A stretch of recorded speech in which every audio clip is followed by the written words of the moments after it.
Saya bisa ditampilkan ya? Baik.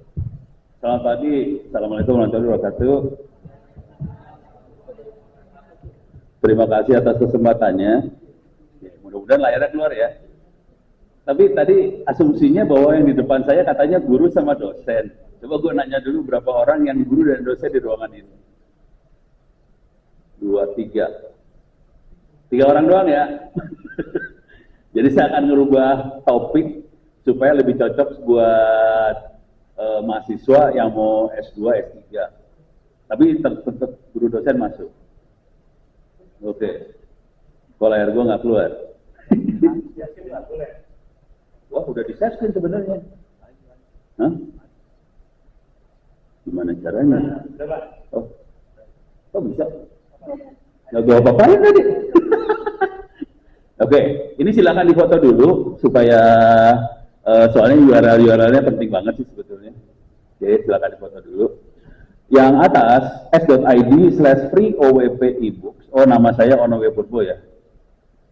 Yang atas s.id/free OWP ebooks itu buku-buku banyak tentang AI, banyak juga buku-buku buat masuk neraka seperti hacking dan teman-temannya. Ada, jangan khawatir. Karena ngoprek sehari-hari kayak gitu. Terus yang di bawahnya itu kalau Intek Press itu penerbit buku kami di kampus, kita juga banyak lepasin bukunya free. Oke. Tapi banyak juga kita taruh di Google Play Store supaya bisa di-download bayar 20.000, 30.000 per buku, PDF bentuknya. Nah, kuliah-kuliahnya kita taruh di sini. Nah, sekarang kita akan ngomongin soal AI-nya, karena waktu saya sempit cuma 30 menit. Saya akan masuk ke s.id/free OWP ebooks, enter. Bentuknya adalah Google Drive. Oke. Khusus buat topik hari ini lebih ke arah AI. Di sini ada, saya mulai yang buat guru sedikit ya, biar pada panas. Di sini bawah saya gedein. Oke. Whoops. Wala. Ini nggak kelihatan sekarang. Oke, saya turun ke bawah dikit. Ini ada buku AI buat SD, SMP, SMA, SMK, dan guru. Kalau kita klik, ini ada 23 buku PDF semua, free, buat SD, mulai kelas 5, kelas 6, kelas 7, 8, sampai kelas 12, AI. Dan ini targetnya siswa SD, SMP, SMA, SMK bisa bikin AI. Oke, jadi agak lumayan. Terutama yang SMK itu pakai bahasa Python, jadi agak susah. Oke, dan di sini ada juga yang bawah nanti ada yang buat guru, itu akan bermanfaat buat dosen juga yang guru. Misalnya bagaimana kita menyiapkan materi, PowerPoint, penelitian, bikin laporan, analisa nilai siswa, segala macam pakai AI. AI-nya saya akan rem dulu ke pakai prompt aja supaya Anda nggak puyeng kepala. Kalau kita pakai AI, kita bikin AI, kita bikin beneran AI, kita bisa bikin ChatGPT sebetulnya. Nah itu teknik ajar saya sih sampai ChatGPT. Cuman kalau saya ajarin di sini kan pingsan semua. Nggak lucu juga. Oke, jadi kita bisa sampai level itu, kita bisa bikin sampai level itu. Nah sekarang saya akan rem dulu sampai ChatGPT aja ya. Oke. Sekarang saya akan ngasih lihat gimana saya akan lebih fokus ke arah penelitian. Gimana kita bisa melakukan penelitian pakai AI. Prompt doang.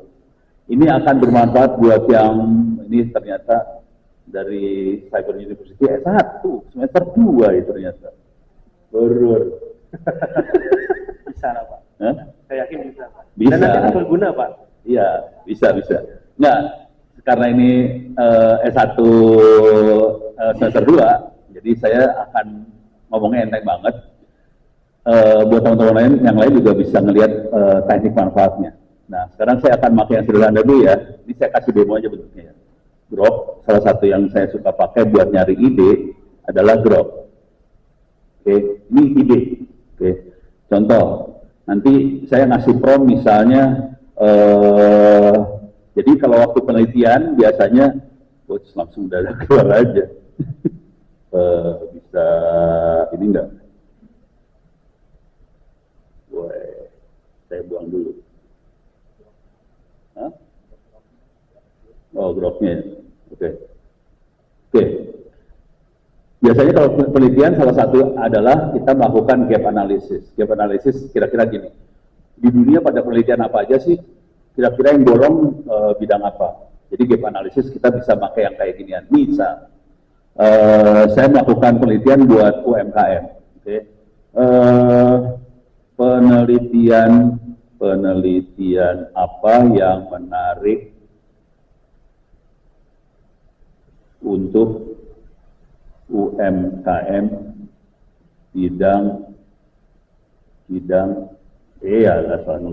bidang pertanian di Indonesia misalnya ya. I-nya kurang. Oke. Jadi kita bisa nyari kayak gitu, nanti kita dapetin ide dari sana, nanti pelan-pelan kita bisa drill ke dalam. Oke. Nah, ini udah mulai kelihatan bahan penelitiannya apa, segala macam mulai kelihatan. Oke. Konsekuensi dari sini nanti kita harus, misalnya kita fokus ke salah satu hal, kita harus nyari referensi. Sebaiknya referensinya seperti apa? Dapat di mana referensi ini? Di sini tulis lokasinya di mana, kolaborasinya apa, outputnya udah mulai kelihatan. Buat penelitian seperti apa? Ini saran praktisnya. Bisa.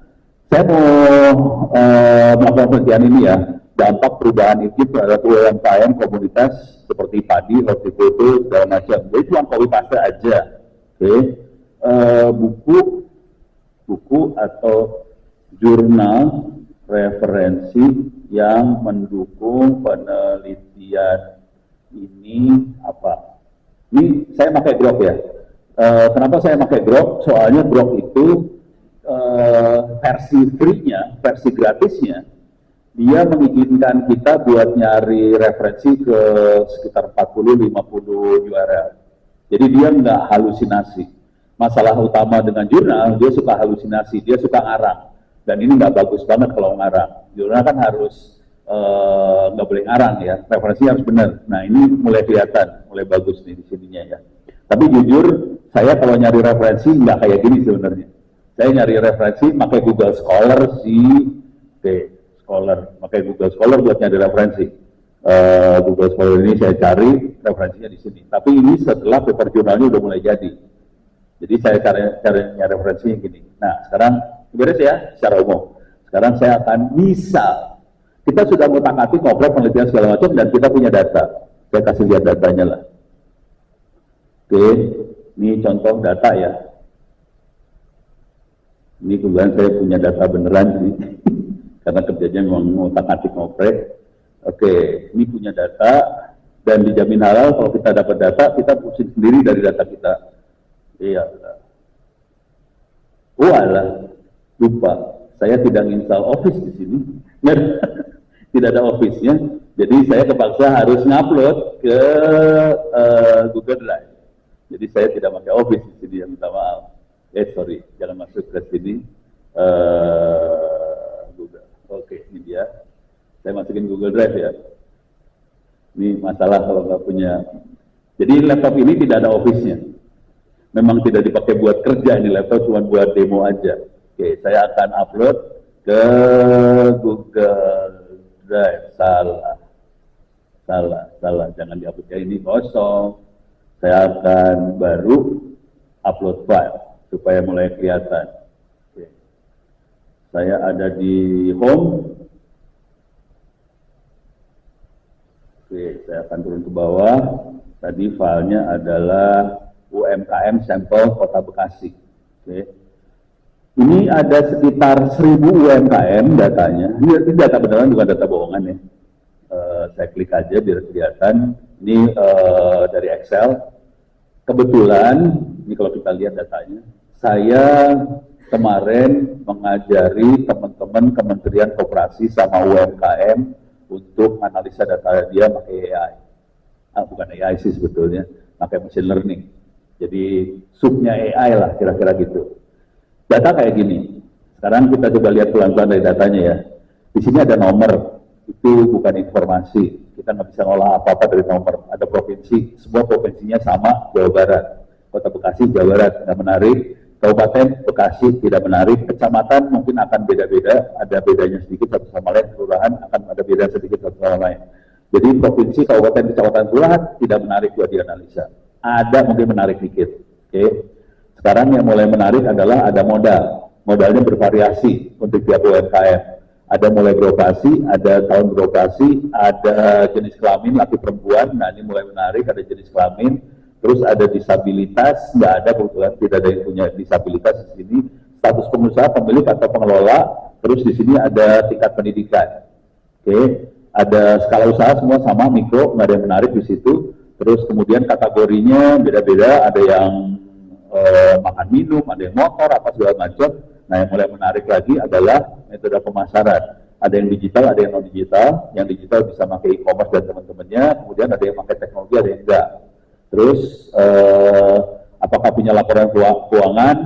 Ada yang punya, ada yang tidak. Apakah punya izin NIB? Ada yang punya, ada yang enggak. Terus omset. Bayangkan, Anda melihat data seperti ini, bisa ngambil kesimpulan enggak? Pasti pusing. Ini cuma 1.000 loh. Kalau di kementerian datanya 60 juta, lebih pusing lagi. Dia bisa ambil kesimpulan kita.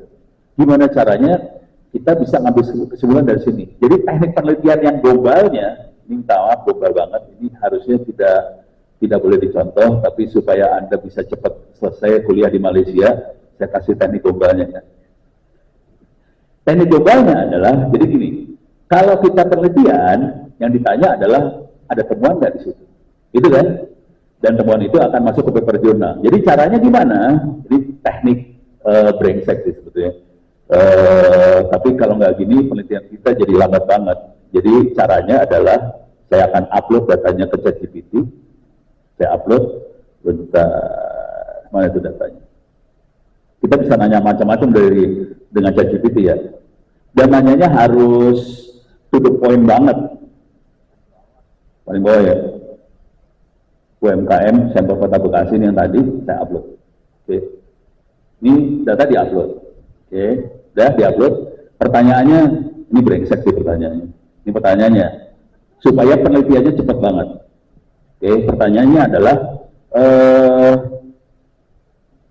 ada novelty apa saja di file yang saya upload. Brengsek sih. Tapi kalau nggak gitu mah lambat penelitian. Kenapa kita perlu kayak gitu? Supaya kita nyarinya jadi cepat. Kalau enggak kita nyarinya lama banget. Kita harus jalanin program machine learning lah atau segala macam. Lemot. Jadi teknik yang paling brengseknya adalah kita upload aja makhluk ini, selesai. Oke, nanti dia tulis nih, dia lagi analisa ya. Minta maaf ini lagi saya set supaya si ChatGPT nyari datanya analisanya dalam. Konsekuensi dia nyari data dalam, dia akan lebih lambat proses. Kalau saya ganti, atau saya ganti jadi instan aja nih. Ini bisa ganti instan. Untuk demo lah, instan aja lah ya, biar cepet lah. Diulang ya. Kayaknya diulang ya. Ini kayaknya cepet. Oh, dia ngulang sendiri. Oke. Nah, kira-kira gini. Jadi kalau setelah dia mulai keluar, logika berikutnya pas mulai keluar, kita bisa tahu novelty apa aja yang ada di dalam data ini. Nah, nanti kita bisa fokus.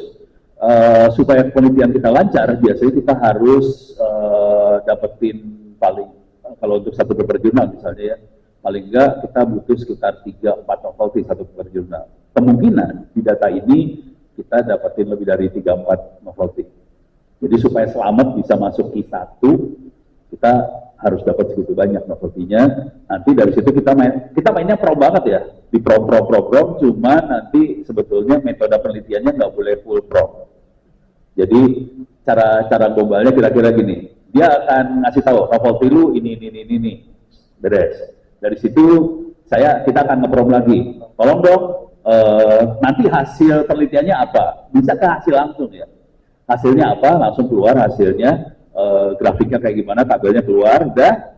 Saya biasanya nge-prom balik, oke, supaya dapat hasil ini, saya harus pakai metode apa nih buat analisa. Nah, dia keluarin metode kan. Metodenya biasanya pakai SPSS lah, pakai statistik, pakai apa segala macam, itu harus dikerjain juga. Jangan full ngandelin AI, nggak baik soalnya. Terlalu cheatingnya keterlaluan. Ya walaupun kita emang suka cheating, tapi yang jangan cheating banget lah ya. Jadi hasil dikeluarin, nanti metode kita keluarin juga, kita prom juga, metodenya dapat. Nah ini udah mulai dapat novelty nih ya. Kita lihat cepet aja ya.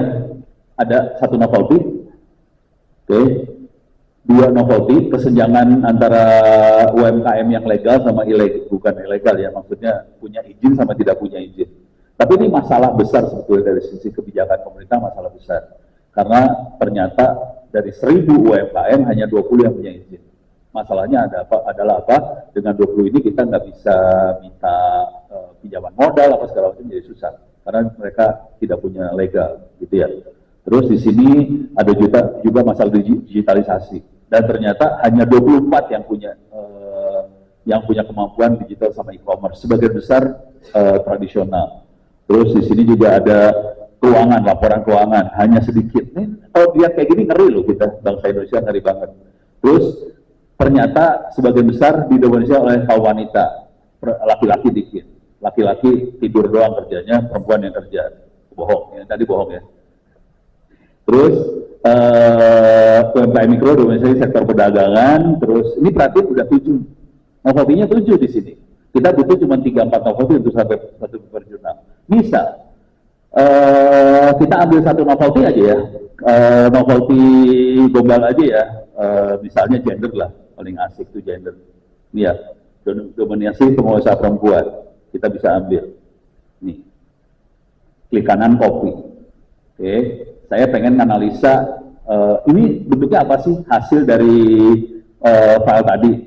Jadi saya bisa gini, buatkan hasil penelitian. Ini nggak bagus sebetulnya, maksudnya kita langsung hasilnya apa sih, harusnya nggak gitu ya. Tapi ya supaya kita dapat hasil langsung, ya gini, hasil penelitian untuk menjelaskan novelty ini, titik 2, oh jangan kayak gitu ya, ditambahin ya, hasil penelitian, lampirkan gambar tabel yang meyakinkan, misalnya untuk jurnal Q1 langsung ditargetin Q1, walaupun nanti kita masukinnya ini buat yang semester 2 di S1. Di jurnal ada banyak tingkatan jurnal, tingkat kesulitannya. Yang Q1 itu adalah jurnal yang paling susah. Oke. Kita nulis kita melakukan penelitian buat paling susah, tapi nanti masukinnya ke yang paling mudah nggak masalah. Tapi paper kita kualitasnya bagus banget. Untuk menjelaskan novelty ini saya kontrol paste di situ. Oke, langsung keluar. Nanti dia akan analisa itunya, dan dia akan ngeluarin grafik apa segala macam. Kita bisa prom macam-macam dari sini sih.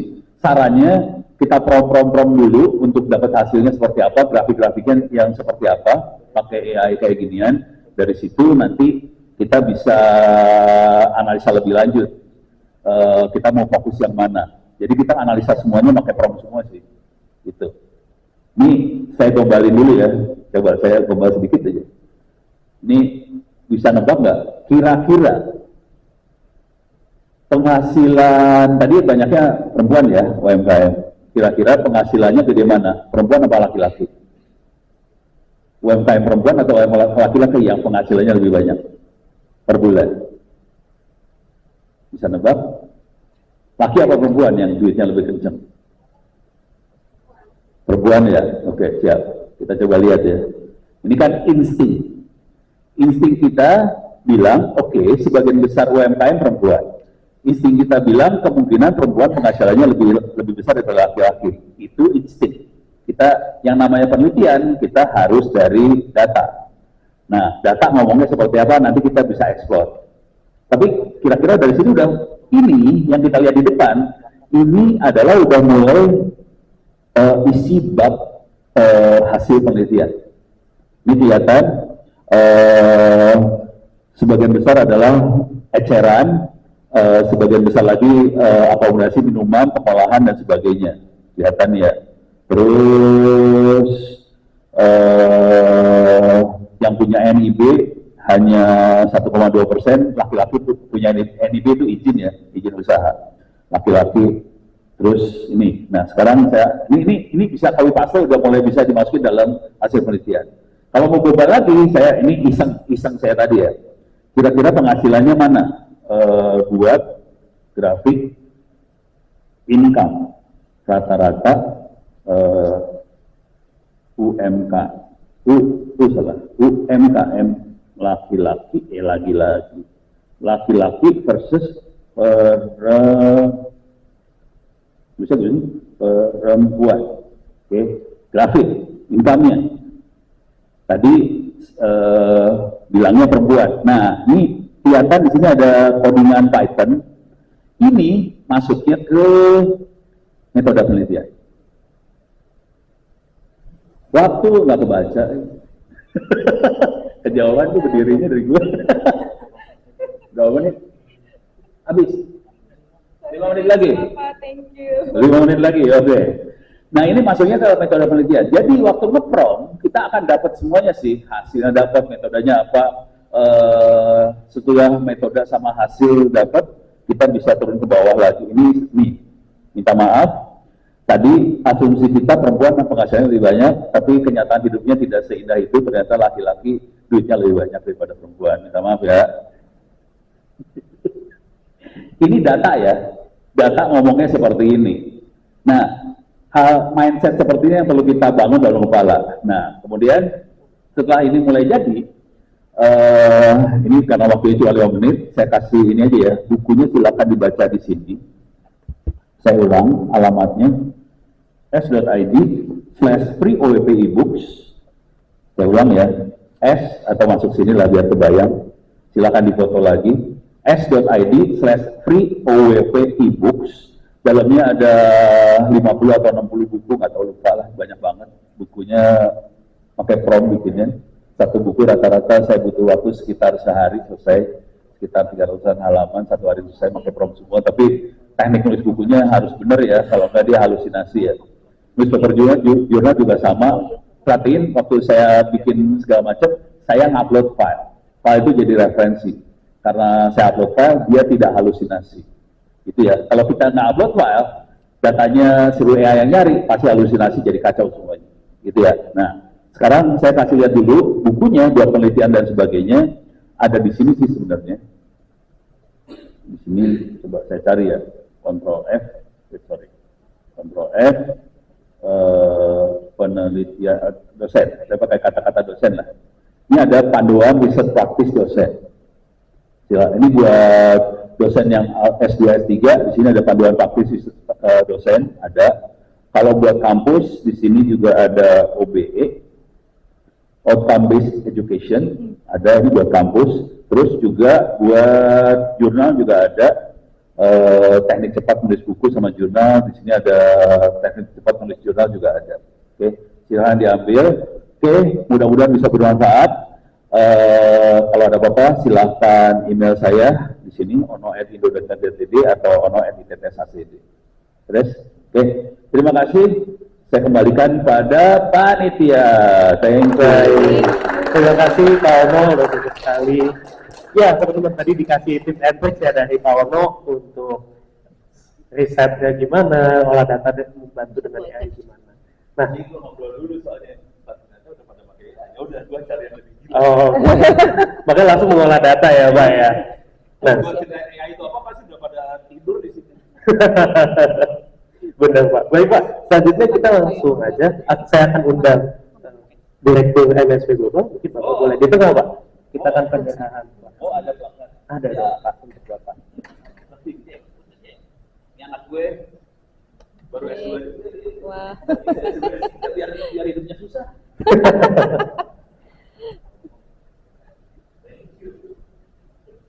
Boleh beri tepuk tangan teman-teman untuk Pak Ono. Saya nanti akan meminta tolong bantu membuatkan kita. Nanti kamu berdiri. Ya boleh. Sudah? Terima kasih Pak Ono Buat dan yang Pak Michael.